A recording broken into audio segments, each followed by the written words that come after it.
Welcome to the BOP, the BLERD official podcast. We are ready to have fun and spend some time with you. Oh my gosh, the pre-show to this is like, if you guys were privy to our conversations before the camera starts rolling, we would, you guys would, you would cancel us probably for at least a day, for at least an hour. We'd be put in punishment for an hour. Number one person in punishment would be Hilton George. Hilton George, how are you? We're going to change the name of the show to Timeout. Yeah. We spent an hour just with our faces, our backs to the camera, looking in the corner for an hour. That baby would be put in the corner, no question, right? Featured on the BOP Plus. There it is, BOP Plus. Sign up for it now. There you go. Yes. How are you, Hilton? Look, we come in every now and then with a show that, we kind of freestyling. Sometimes we all don't know this, but we have a format and we know we're going to talk about, and this is more of like just us getting together. So we're going to talk about stuff, but it's going to be a little bit more us and a little more of our dynamic, I guess, than what's in the headlines and the news. So that's going to be fun. I'm looking forward to it. Yeah. I know, right? Because when we're impromptu, it seems to always come together. Christi Renee, ready to give you guys a tarot reading. Ready to, you know what? You're not supposed to join in. Hilton had to make fun of her curtains in the back. And look, she got one of them leopard print chairs too. Look at her. She done put us on timeout. You do look very like you could be Miss Cleo's cousin. If you wanted to give a tarot reading, I would take one. How are you? I have no words. I have no words for y'all today. I don't know what we're doing, y'all. I don't know how I'm supposed to get through. I'm still adjusting. I've got Alexa, stop. Alexa don't tell me what to do. She don't tell us what to do. Oh my God. I know. It's some craziness. Hey, how are you? I'm in rare form. There's always something. I'm on respite.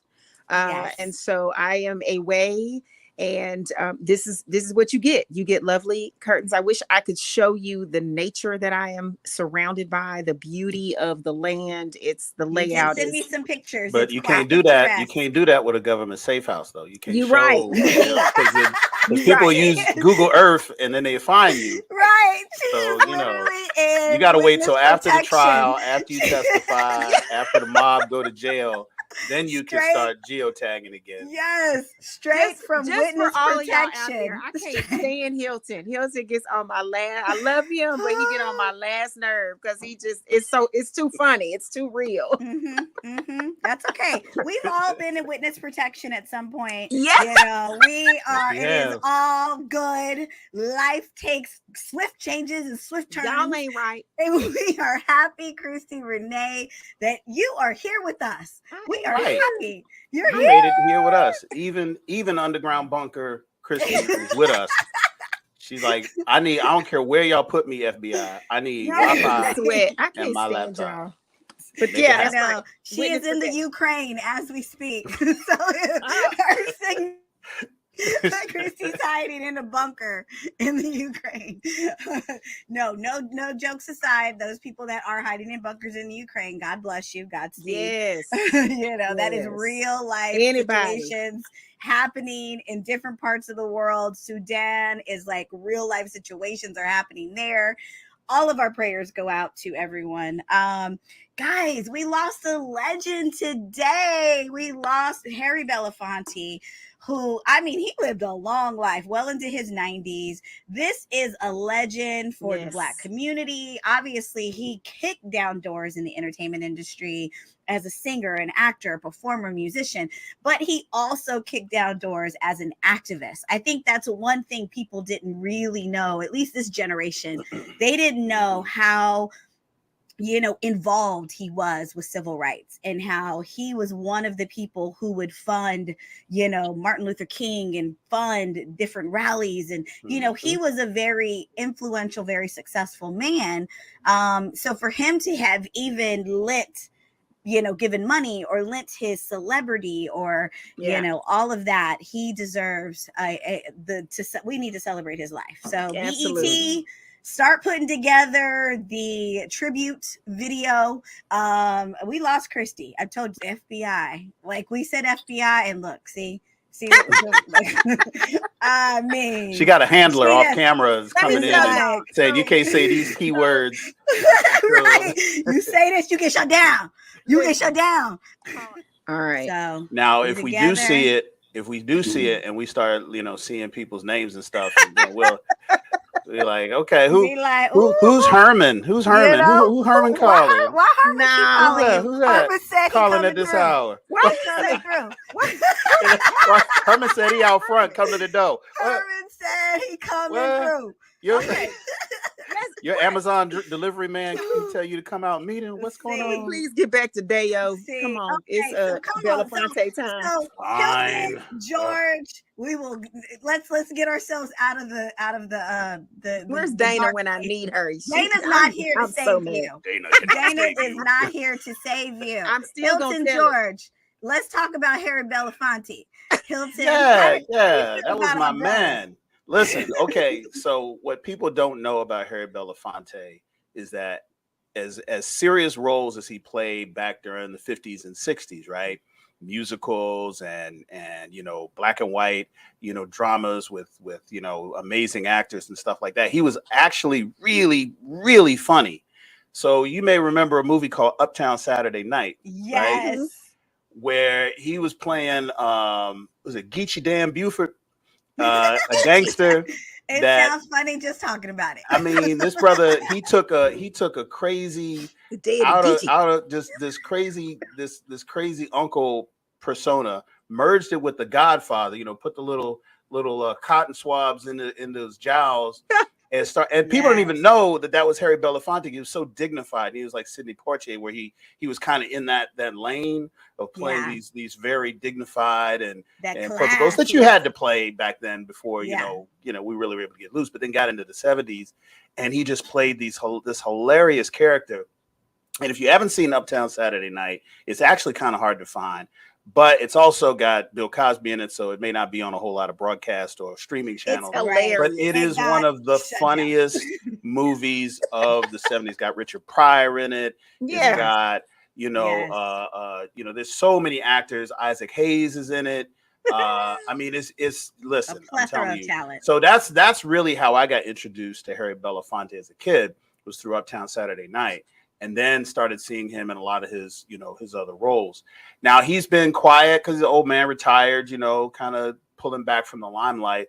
But his role in the civil rights movement he was the guy that activated Hollywood. So when you look and you see all of these like Marlon Brando and Paul Newman and people up at the mic standing alongside civil rights leaders speaking about the issues of the day and all that sort of stuff.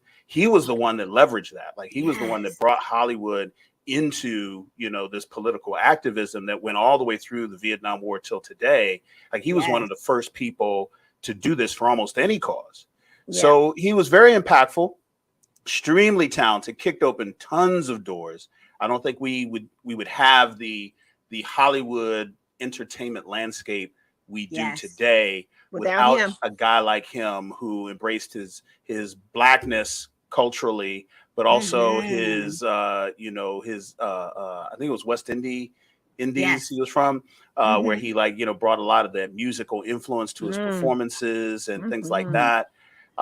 Really, really broke down doors at a time when it wasn't popular. So sad to lose him. He wasn't in some ill health. This is natural causes. This man was 100 years old. Lived a full life. Lived the fullest of full lives. Right. And he will be missed sorely. Yes. Oh, beautiful. I'm so glad you brought that up because you're right. Nowadays we see actors and we see musicians and they're very political and they stand up for causes. And Harry Belafonte was really the person who got white Hollywood to participate and stand up. Christi, what are your thoughts? Because he was an icon. I know. He's like it's like a legend, one of our heroes, Yeah, absolutely. I have been enamored with, Mr. Harry Belafonte for as long as, I go back. I didn't see that movie that Hilton just referenced. I didn't see that until maybe a few years ago. I may have seen it a long time ago, but I actually was able to soak it up and appreciate it a few years ago when I saw it and was like, where has this been all my life? Like, this is amazing. It's like classic actors. Yeah. But he definitely, I mean, it's an understatement to say that, you know, he was an activist. He, like you say, I mean, literally was like the founding father of an artist coming into their space and saying, but the world is more, we have to do things, we have to use our stage and our platforms. And he put so many things into motion, and he continually passed the baton, if you will, or left the charge to the rest of us that have a platform to basically, you know, make every attempt to save the world. And that's, you know, when you have a voice and you have power and and a presence. And I was watching something earlier this morning. Of course, once the news, you get to see all these different things. And so I was watching that 2016, I think it was, when he got the an NAACP medal. And so in his speech, you know, he talked about how, yeah, he can sing and he can dance and he can act and he can write and create. But that's the biggest thing that he could do was on life stage, was to fight for others. And he did that.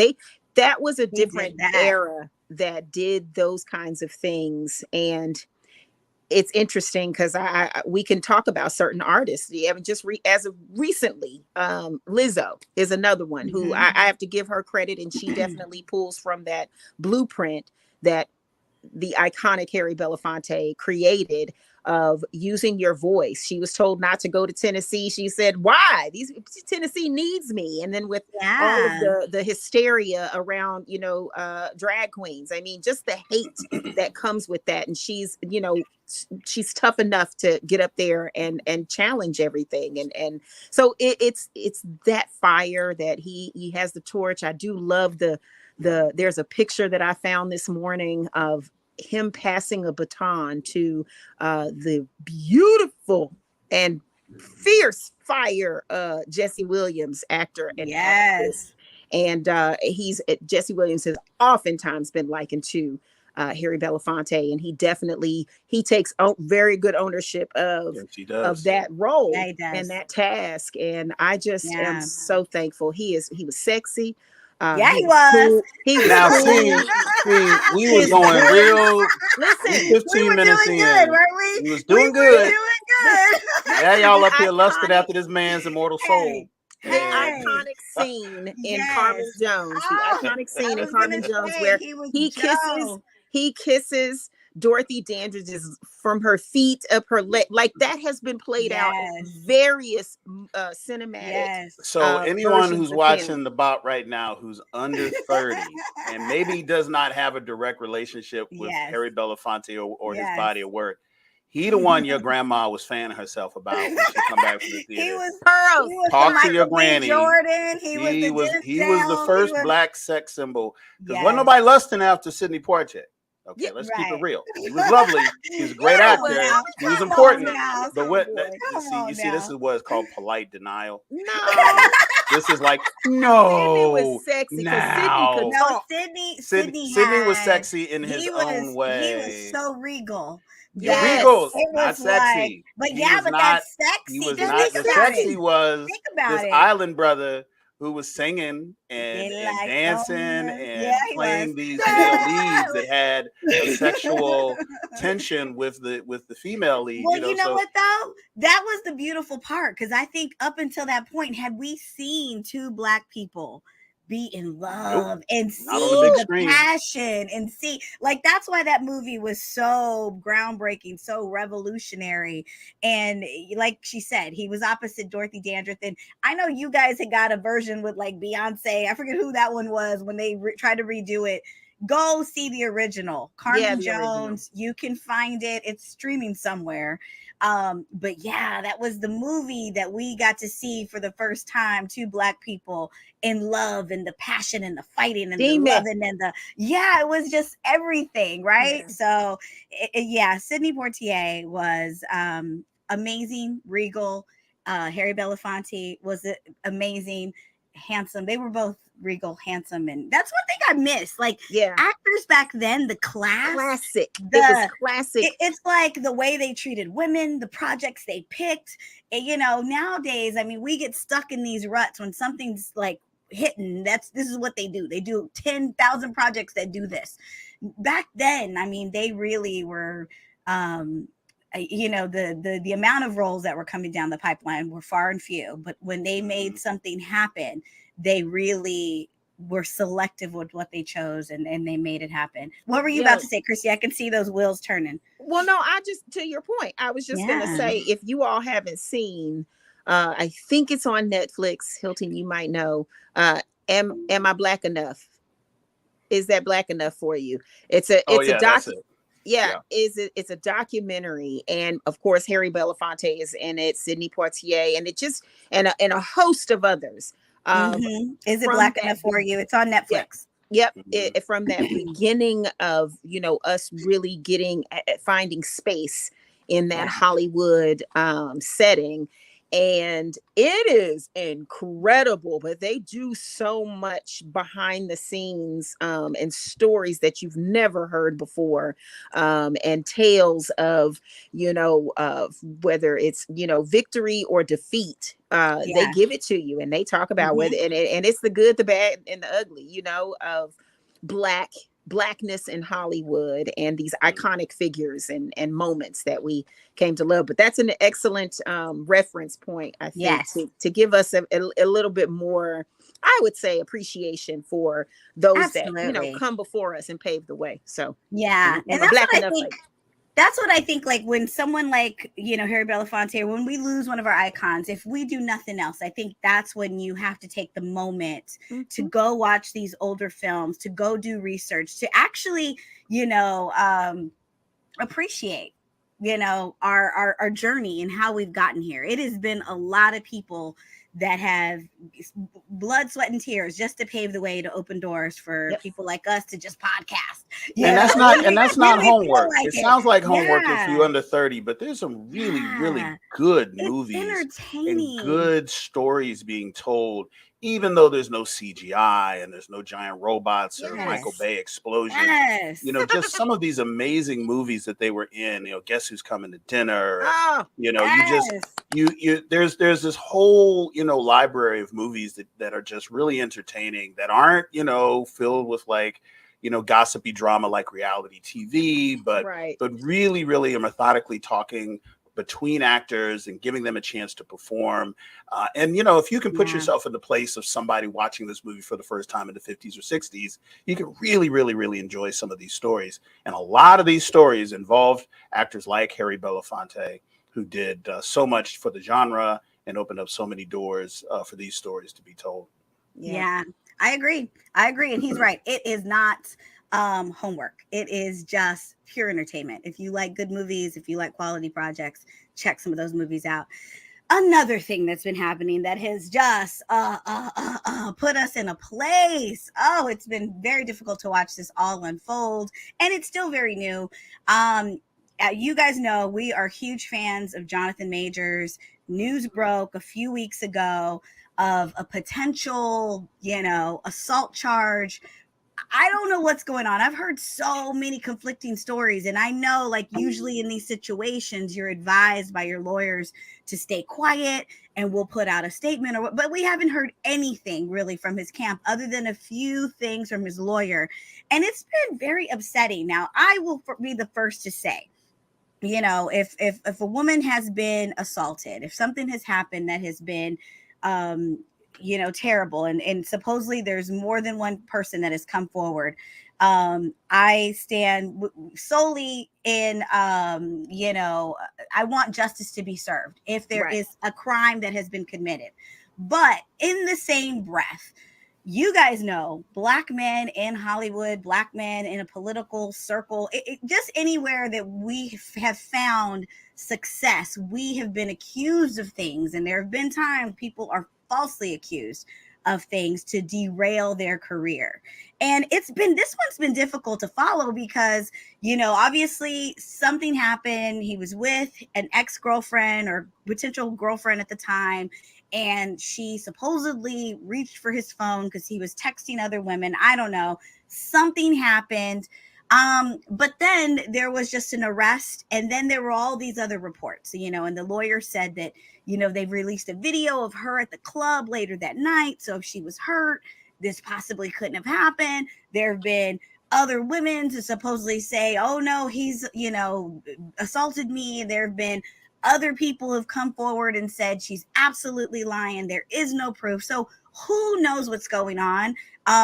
We actually reviewed Creed a few weeks ago. We reviewed Ant-Man and the Quantumania. I mean, we are huge fans. So I will say I am waiting. I'm going to actually do what we should all do, is wait and just assume someone's innocent until proven guilty. If something happens, I mean, we're going to find out. That's one thing you will know. If there is smoke, if there's enough smoke, we will find out if there is really a fire. But how do you guys feel about it? Because it has just been weird. Like I've seen so many things that contradict it, so many things that support it, and I'm just like, I hate that this is happening. Hilton, how do you feel?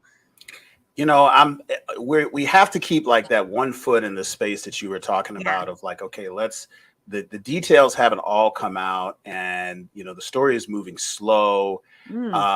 And this idea of accusation and guilty upon accusal and all of this sort of stuff plays into it, and it's hard because we're fans, but we also have to be mindful of the delineation between actors and their personal lives, and we can't allow one to kind of cloud our view of the other. Exactly. My thing is that this has been mishandled, I think, from a PR perspective from day one. And I think it's lent itself to a lot of the speculation that it's all we really have, right? If there is a video, which they said there was, from the car that exonerates him, like, why isn't that out in the media for people to see? If there is a full-blown retraction of the charges, then why is the New York court system or the New York criminal justice system still levying the charges against him and haven't dropped the charges yet?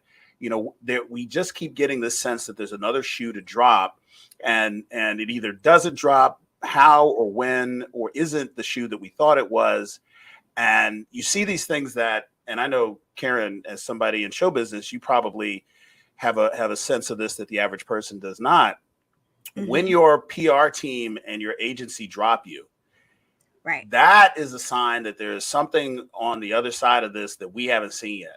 Because this is the $1 billion kid here, right? Yeah. An agency choosing to drop Jonathan Majors. This isn't him getting fired from McDonald's as a part-time window employee. This is, as an agent, you are getting a percentage of potential billions of dollars over the next 10 years of roles that this actor is going to be playing. His PR team and all this, to have them just put out a statement that they have left him without a statement as to why or anything like that lends me to believe that they might have seen something or have been privy to some information that has not broken yet that I think is going to severely impact, all of this. But the fact that it's still hanging out there is a problem. There's two battles to fight on this. There's the legal battle, and you can see that play out because this is all legal filings, Freedom of Information Act, everybody can see. But the PR battle, as to what is going on with your communications with the fans and the studios and all of that is not playing out at the same pace as the legal piece. And we're no different than I think everybody watching, because we don't have any specific information. And, the thing that really strikes me and I guess concerns me is that this brother has been acting alongside some of the biggest names in producing, directing, acting, and media for the better part of a decade, if we really want to measure it out. Yeah. And not one person has come forward to say whether or not they know or have a sense of what's happening legally, but just to say this, whatever y'all see up here on this legal battle here is not the Jonathan Majors I know. The Jonathan Majors I know is this lovely, super talented, amazing person who I could never see as doing this. And I hope that he makes it through, Jussie Smollett had more people coming out for him for the most Right. obvious story in the world than we have for Right. Jonathan Majors. And I'm just like, all of these people, Black actors and Black activists and people who he has played, you know, and you're just like, nobody's got Awful. anything to say. Right.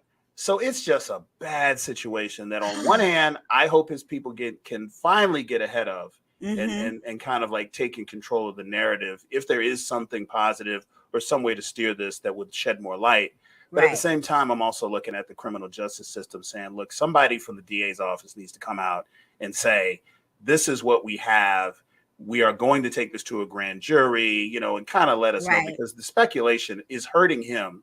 And if it's a chance that it's hurting him in unfair ways, that you can't get back. Right. You know, you can't, if this plays out like we're talking right now, for the next 3 or 4 weeks of just getting drip, drip, drip, drip, drip, bad news, and then ultimately he's exonerated, those roles don't come back.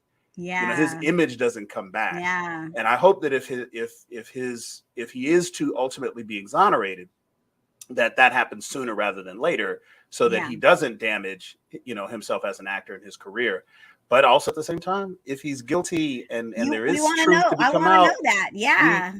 you know, he's got all these people who are supposed to be coming out saying this. Well, who are these people? Right. You know, anybody can say that. Like, why are we not seeing these people? Where are you, Gloria Allred? You're usually the face of this kind of thing.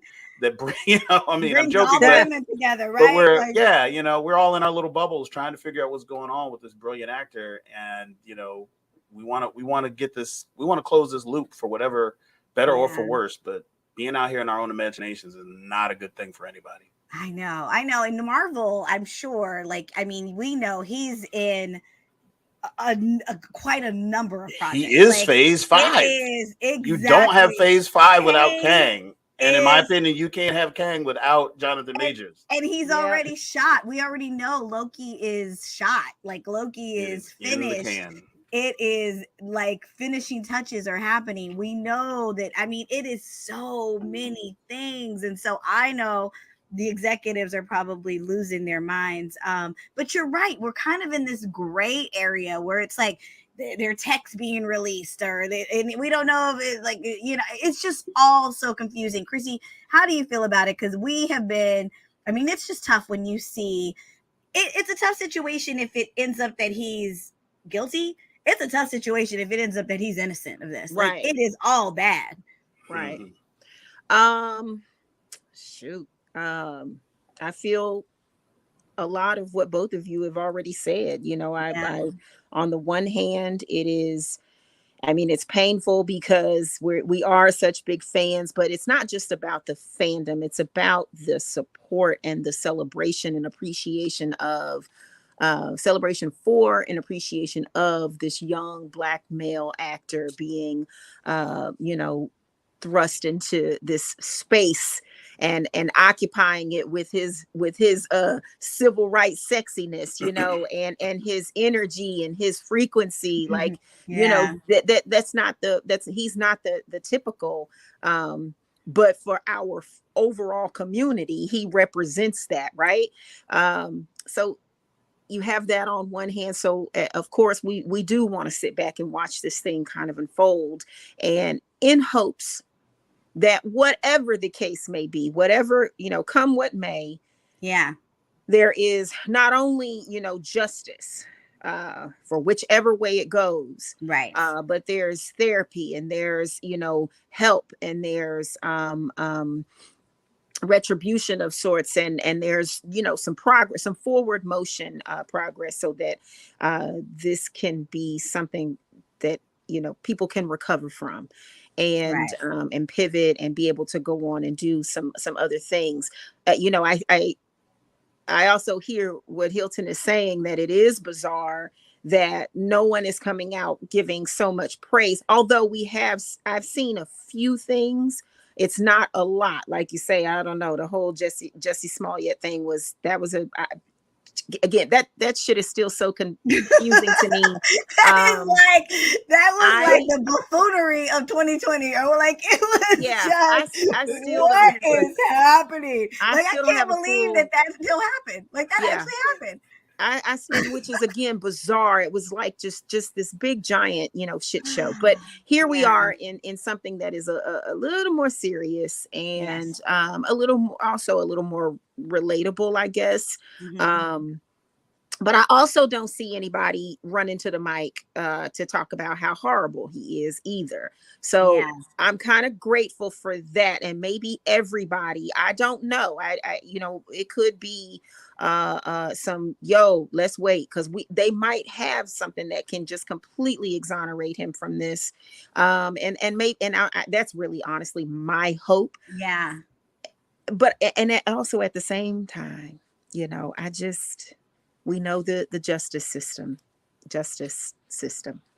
and it don't function the same for everybody. And I also know that there is a real thing called the sunken place, and that many of folk are sucked into that vortex, a lot. And damn, I just wish I could get that boy surrounded with some, and by boy I mean like in the most loving way. I mean that, like in the most endearing way. That man, I wish I could get him a friend like John Boyega and to give him some how you move forward from this. It don't fix all the problems, but I think we deal with things differently when it's kind of considered in-house. And so without me saying too much, because I feel like I'm talking in code, but I got no. Look, my 23andMe is hearing everything you're saying. I got you. That's what I got you too. Because think about this. This is what it is for us as a Black community. When we do right, we're going to celebrate you. When we do wrong, we need to surround you and help you get the help you need. Yeah. So whatever way this comes out, I understand what you're saying, and it's one of those situations where far too often, Hollywood may write you off, this may write you off, that might write you off. Yeah. But as a community, if we could stand up and celebrate you, then we can stand up and lift you up also. Yeah.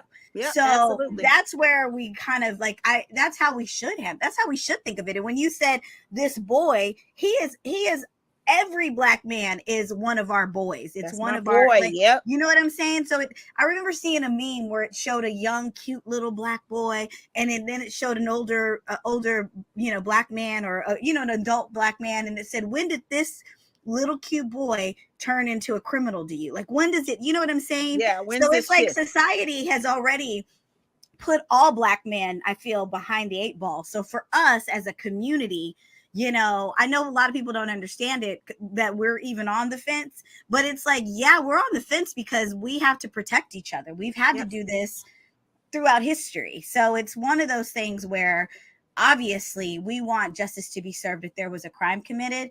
And thankfully these days, if something happened in that taxi cab, 90% there is probably a video. There's probably some footage. There's probably someone, there's something that captured something. There's so many cameras in this world corroborate that. Yeah, that can corroborate it, can clear it, can do whatever. Like, this is the thing. So hopefully, like Hilton said, we get some footage, some information that, I mean, if we were able to get the footage of Solange and JC in that elevator, there has to be some footage. There's some receipts. Of what happened. Yeah. And if that's the case, like you said, if he's fully exonerated, then his lawyers, his publicist needs to put that out. I know they released it. It need to come out on TMZ. Yeah. We need to see it. Well, and that they released the text messages because she messaged him afterwards and was like, I didn't mean for you to get, arrested. I'm going to clear this up. This is not going to happen. But that could very well also be a victim who is afraid. And, because women who are in a violent situation don't always react, they will try to protect their abuser. So who knows what that is? But like you said, if there's a video, somebody leak it so that, we just know, how to handle it. But God, it just sucks. It is a shit show. And it's bad. It's bad, not just for him, but it's bad for the industry. It's bad for us in general, because it puts us in an awkward place for all the reasons that you just said, Karen. Yeah. On one hand, we want to protect our own, But at the same time, we also recognize that there are many of people, especially as a man, I have to recognize and do that a lot of brothers that I might call friends or homies or brothers or whatever, you know, have issues. Yeah. And are not right. And are not, you know, even though you and I as individuals have these positive relationships, doesn't mean that you're not doing bad over here on this other space. That's I true. can't see. Exactly. And so we don't want to, so all could be true. Yeah. And so we are kind of frozen in place because we're not being given, you know, the narrative that allows us to wrap our head around what happened. Because we all have experience with domestic abuse, secondhand, firsthand, and third hand. Right. And we know how these dynamics play out depending on who is seeing it and from what angle. And we're trying to change that as a society. And I think that we know also that we've been wrong before. Like we've condemned brothers and put brothers on death row and put them in jail. And ultimately the DNA says something or somebody recants their testimony. Yeah. 20 years later, they come out, you know, and we also recognize that. So I'm like, somebody on his team need to start getting in front of the microphones, because it's not what they're doing right now ain't working. Yeah. It's weird. You know, I said this before. This reminds me of, God, I love this young Black actor too, Nate Parker. Yeah. And his story was somewhat similar. And again, they look like they remind me of brothers, these two. And it's like, what are we doing? What is this? Every 10 years we get these, you know, amazing actors that look like this, that they are the, you know, poster board for Black male.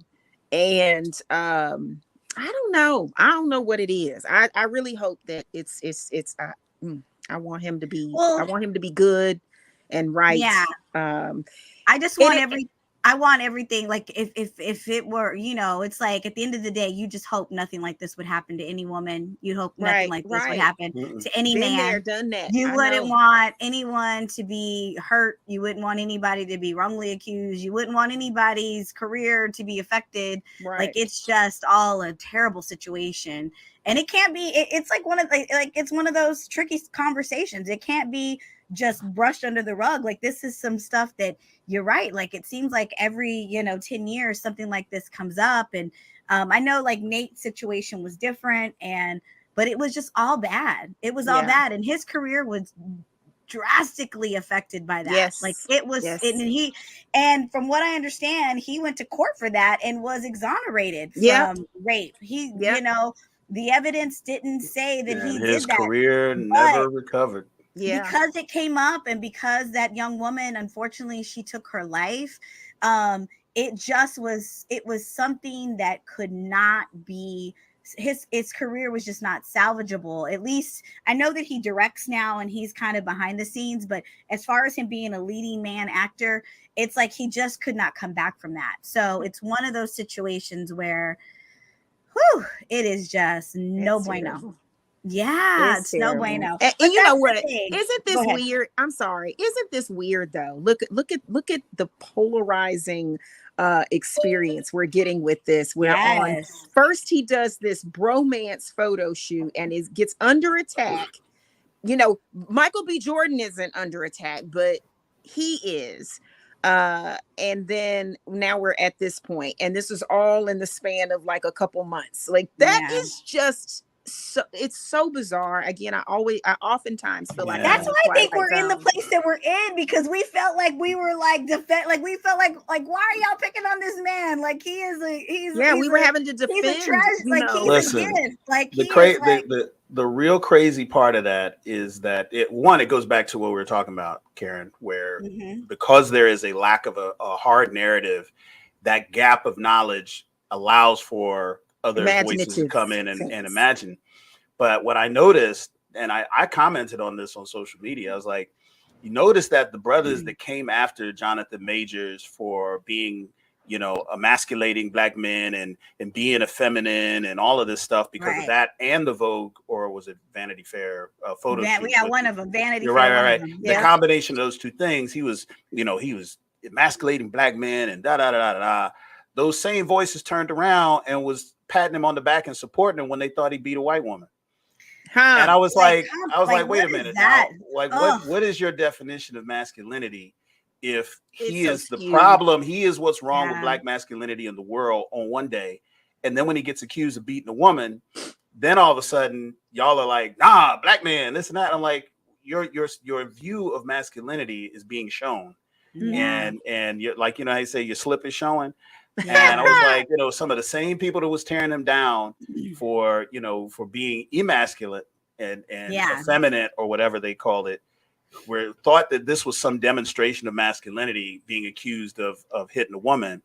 And we're coming out in support and writing these think pieces. I was like, scroll 4 posts ago, you was ripping this brother down, you know, and now he's Now we're celebrating this, and like, we're celebrating what this. is going on in Andrew The Tate's horns. internet where y'all are feeling like these two thought processes can coexist in the same brain? Yeah. And then they trying to take the rest of us along for the ride. And I'm kind of like, Yeah, like, no, thank is, you. is the only No, thing thank y'all you. are supporting I'll get off. is the fact that he supposedly hit somebody or hit a woman? Is that the thing that made y'all turn your view? So it says so much about us, how we react to ourselves in these difficult situations. We're reflecting ourselves off of this situation because we're not getting, you know, any information from him, and the story is not playing out. Yeah. And that also is unfortunate and destructive. Yes. But imagine, I don't know if anyone here and anyone listening has ever been so compounded and piled on by so much, and you're trying to fight for your life. And have you ever been so confused and so bewildered in a situation that you can't even find the words, you can't even formulate a sound out of your body because it's so like, if in fact, if there were some mistakes made and all of that, and you just think, holy hell, like this is my whole livelihood now down the drain, I made a mistake, if that's the case, or if it's what the hell, I'm completely like, that ain't even what happened, and it's so overwhelming. Like, either way, it's just that type of bondage that you can find yourself in is incredibly damaging. And I just hope, again, for everybody's sake, I hope we get some clarity. I hope it clears up, and that he can, you know, everybody can come back from this. Right. I hope everybody can come back from this. Jeez. Whew, I know. Oh, okay. So, guys. That was deep. That terrible. Was so Make deep. me laugh. But I mean, but you know what it is? It's like we've been here before. I mean, you think about the Kobe Bryant situation, you know, when all of that happened with Kobe and the world turned, and then he went to court, he was exonerated. Then he went to doing all these great things in his career, and I mean, became a champion, became someone people just revered. And when he died, people brought that up. I mean, Gayle King brought that, like, she almost got uninvited to the barbecue because it was like, what are you doing? Like, this man was exonerated, and he has had a whole life's work, and none of that has ever come back. Yeah, and he's dead now. So it's like, how are we talking about this? Why didn't you call for an interview when he was alive so that he could have said, look here, Gayle, you know, like he could have checked you, or at least had an opportunity to defend himself. Like, it was just so awful. So that's where it's like where it puts us as a community in a slippery place. Like, it's like a slippery slope for us, because you don't want to obviously defend, you know, potential bad behavior. You know, we don't want to be a champion of that, but you also don't want to be a champion of someone who's falsely confused. And even if you are exonerated, you're still attacked. You know, it's like, we aren't playing those kind of games, you know, and you know, and not everybody can be Kobe Bryant and like resurrect their careers and you know, and go through a lifetime of as if, you know, that was just a bad chapter. You know, we don't often get to have a bad chapter. You know, Black men and women don't ever get to have a bad chapter. We don't get to be a bad day. We can't even be mad. We can't even be like mad. Otherwise, you're like, oh, she got attitude. Oh, she and it's like, what do you mean? I'm doing exactly what anybody else would do in the situation. Yeah. So yeah. Okay, what's funny? What's funny? I don't know. What's funny? So get this. I mean, we are going to MomoCon in May. We will all be in the house. We are going to do a panel, and we want all of you to come and join us, because that panel we're going to actually do live. We're actually going to do a show live. We will be together. And we're going to be at BLERDCon in July. Yes, we will all be there. We're going to do the same thing. And that's one of the things that I'm excited about this year, is that, the BOP is going on the road. So we know of 2 dates for sure that we will be together, that we're going to discuss something cool, something fun, something geek, something blurred. And, sometimes fabulous, sometimes we have to have these serious conversations, because I feel like, we're blurs, we're part of a community, we're part of a family hood, and it can't all be superheroes and action films. We sometimes got to have these conversations where hopefully we grow, and hopefully we learn, and hopefully we celebrate icons like Harry Belafonte. But yes, okay, so MomoCon. Where we getting ribs? Is that on the agenda? Look, I don't want to give too much rib information away, because I don't want a whole bunch of people crowding our spot. We got a secret spot. They might take and then we be like, oh, we heard about this from the BOP, and the BOP don't get no check from that. Right. And we in line. We don't even get the front of the line for that. And they said we out of ribs. We out of ribs because y'all talked about us. We out of ribs. I will, I'll protest. I'll tear that motherfucker up if they out of ribs. I need to talk to Fat Matt. I am showing up. See, you're the one. See, but they don't know what day we going. They don't know what day we going. They don't know. Because I'm about to buy us BOP ribs bibs so that we can go there. Wow. So that we you said, look, you say my trash bag my trash bag fashion was not hitting, it was so we great. Gotta make that. It was great, but we're taking it up a notch. Make it sexy. We're gonna be show on up brand. in our Waffle House slides and our BOP ribs bibs. Say that 10 times fast. Say that 10, and we are going to show up. Wow, we're gonna get sued by 4 brands, because we're gonna be running around misrepresenting everybody's brand. We will on BOP Plus open up our store where you can buy your own BOP ribs bib, your merchandise, so that you can eat a rib properly. I mean, it's like now, for those of you who don't know, who are watching the BOP and don't know where MomoCon is, in Atlanta, right? So it's at the World Congress Center, and MomoCon it's an anime, it tags itself as an anime con, but it really is more pop culture, because there's a lot of different fandoms there. Lots of artists, lots of panels, lots of guests, voice actors. Karan Ashley is going to be there, among others. As if you go to their website, you'll see. But they do some amazing stuff, and they're like 25 years old.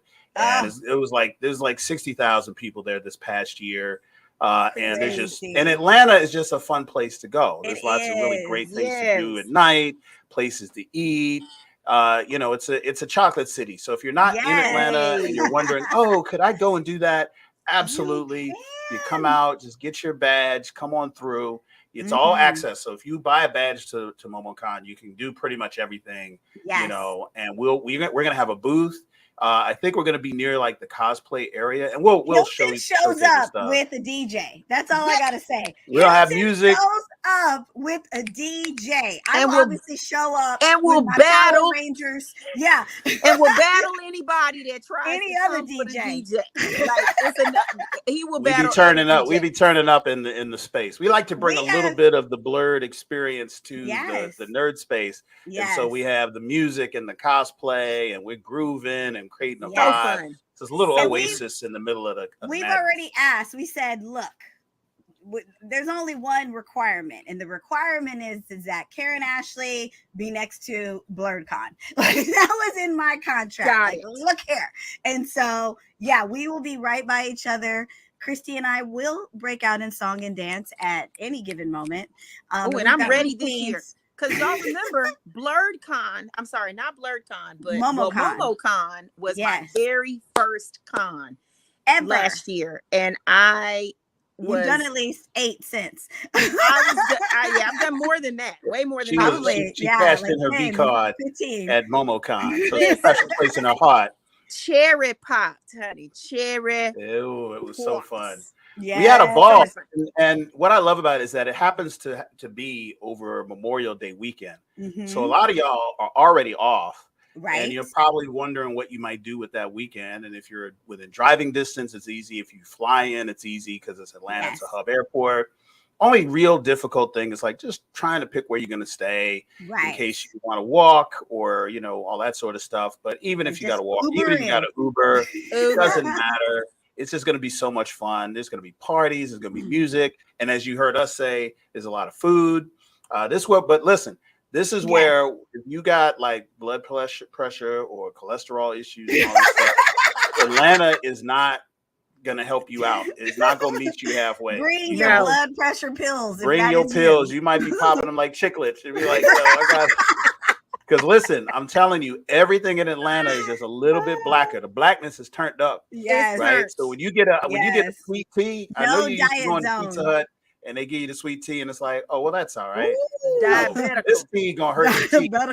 Like instant calories. Like it's It's like I order a Diet Coke and they look at me funny. Like it's like I cussed them out or something. Like, and don't order unsweetened tea. That's an insult. Yeah. They like, we ain't got that. They don't even have it. On you if they have it. But even if they don't, if you ask for it, they were like soul food. Okay, let's go do soul food this time. I'm gonna see. We can do both. We're gonna be there a couple nights. I want ramen. I want soul food, ramen and ribs. Listen, and this time, soul food, ramen, ribs. Soul food, ramen, I'm going ribs. to parties this time. Oh, yo, you going to the party? You so 9:30. You're not gonna be yawning. You're gonna have some 5-hour energy. I'm gonna put her in an Uber. That's her. I'm gonna put you in an Uber, and I'll be like, I'll see you when I see you. Okay. Here's the key to the room. Look, what time I need to show up the next morning. We have different, like, this is the thing. Christy and I have different con experiences because Christy goes, she's having fun, she's helping me, she works hard, she helps me, but like I'm like on the moment I walk in, Aisha Campbell shows up. And Aisha, the Yellow Power Ranger, has to connect with people all day. So I'm talking and talking and talking. And the most I have is energy for dinner and conversation. And then I'm like, by the clock strikes 10, I'm like, I'm kind of good. I don't want to talk to nobody. So we got something Hilton, you got to take her to the rave, Hilton. Christy, listen, this is what we're going to do. Okay. I have people in my crew like Karen who the key is don't go back to the room. I can never Don't go back to the room. I told her. You just got to figure out. Wait. Y'all have to understand though. I can go back to the room. And I know you can. Okay, yes, she can. Yeah, I can't. I can't stop. So we got to figure out like, okay, how do we do this so that we go into the con to get soul food and then hit the club. So it's all, you know, the Aisha Campbell's turned up. All the lights are on. Yeah. Because the minute that Tempur-Posturepedic mattress is in front of her, all the stuff starts shutting down. I'm done. All the systems start. When that shower run, run and them lashes come off, baby, she is like it just done. Like, and see, black people have ways of telling you that they're not coming out, right? So you be texting, "Hey, Karen, we at the party. Where you at?" And she'll be like, "How long y'all gonna be there?" And then how long y'all gonna be there means I'm not coming, right? All over there. Yeah. Who all with you? Who's with you? Yeah, that's the best question. Y'all got a booth? Can I sit down? Can I put where do I put my coat? Right? Yeah.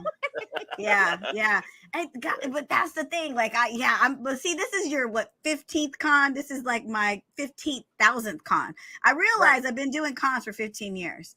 And so it's been like con. Like literally, guys, I was at a con this past week and they had a massage therapist there. And they were like, yeah, you know, just set, you know, pick a time. I was smart enough to pick the time. I ended at 5 and my appointment was at 5:30. It was a full on, like she massaged my eyelashes off. I came out like this. I came out like my ashes were like in my hand. Yeah. And so y'all know if I even have one remote second of just relaxation or just I sit down, I think that's what happens when we go to dinner. I'm sitting there for an hour and a half, and I'm just sitting there, and then the tiredness sets in. Yeah. No, listen, you deserve it. You listen. I'll try one night, but I ain't making no promises. I'm gonna say it's like a game time decision on whether I'll come with y'all. Don't nobody put out the energy. I've been to enough. Spent all last year, doing several, and I have been able to take account of what I see other people like Karan Ashley doing, and don't nobody work like she does. And we work, and I love us working together. I like to touch everyone. I like to talk to everyone. She is so fully engaged and so intensely connected to the moment, and which again guides how if she on 10, I'm gonna be on 12, because I'm like, buy all this shit, buy all this shit. So she works so hard. She's right. She has to be before she even leaves. I mean, just the packing up of all of the merch and everything she has to do, all the arrangement, everything. So listen, when you want to go home, I ain't mad at you at all. I'm just saying. She never guilts me either. I'll be like, ever. No, because look, remember, MomoCon is 4 days, and the crowds are in the tens of thousands. Yeah. And oftentimes at Momo, you're the only ranger in the building. So you're the lightning rod. It's not like Ranger Stop where you can diffuse the fandom, around everybody. It's like you are the one. So all the Ranger fans, they done got dressed up. They stand in line. They are scared. I have seen. Listen, we all are so comfortable with Karan, and because we know her, but it's so interesting to see in the convention and the fandom experience how many people. Yeah, like we'll be sitting there talking. It'll be like the three of us sitting there talking, and there'll be somebody like 13 feet away, just kind of standing there, like not sure if they should come over, just shell shocked. And Karan will be like, "Oh, sweetie, come on over here," and they'll be like, "Oh," and even people I know will be like this. They'll be like, "Oh man, I don't know if I should go over and say hi." Like, she's actually here for you to come over and say. That is the reason she's here is for you to go over and say hi. The whole booth says, "Come say hi." She's not like at the bank, trying to get some transaction. I'm not eating my soul food. Right. She don't have a rib hanging out her mouth or something like that. But she's literally at her table come and say hi at that doing moment. This. Right. This is the time, Yes, but people do get intimidated. That's but here's the thing. I think this will be even more fun at BLERDCon because everything is all self-contained. So we're not like, BLERDCon doesn't like have that hard shut off where like, okay, now you got to leave your table and then go off and do something else. It's going to run. And then the after parties and all the events that happen after 7 just kind of happen. And they're just right across the floor from like where you were usually set up.